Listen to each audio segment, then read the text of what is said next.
खबर शामिल करते हैं डडियाल से, जहां हमारे तहसील रिपोर्टर उसामा मुगल के मुताबिक अवामी प्रेस क्लब चकवाल का पहला बाज़ाब्ता इजलास पिंडी रोड पर निजी पार्क एंड रेस्टोरेंट में ज़ेर सदारत बानी चेयरमैन सीनियर सहाफ़ी व कालम निगार सदर अवामी इत्तेहाद media council Pakistan doctor Zahid Abbas Chaudhry के यहाँ मुनक़द हुआ, जिसमें नौजवान सहाफ़ियों की कसीर तादाद ने शिरकत की, जिनमें जवार अजाज़दार हुसैन, नाइक आसफ अली, मुनव्वर हुसैन सलीम, इब्रार हुसैन भट्टी, काजी मोहम्मद अकरम, अजहर अब्बास, सहील वकार, राजा मोहम्मद गुलशेर, गुलाम अब्बास जंजुआ, सईद बशीर और मलिक शाहिद शामिल हैं।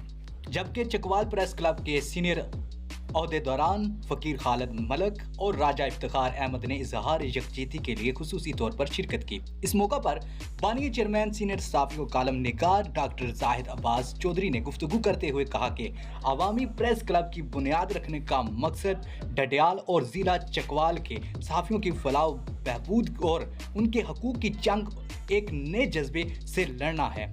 उनका मज़ीद कहना था कि माजी में सच लिखने की पादाश में दर्जनों मुकदमात का सामना करना पड़ा। साफ़ी ज़िंदगी में हमेशा हक और सच का साथ देता है। दोस्तों, अगली न्यूज़ अपडेट तक के लिए हमें दीजिए इजाज़त। देखते रहिए पाकिस्तान न्यूज़ 4K, आपका अपना चैनल।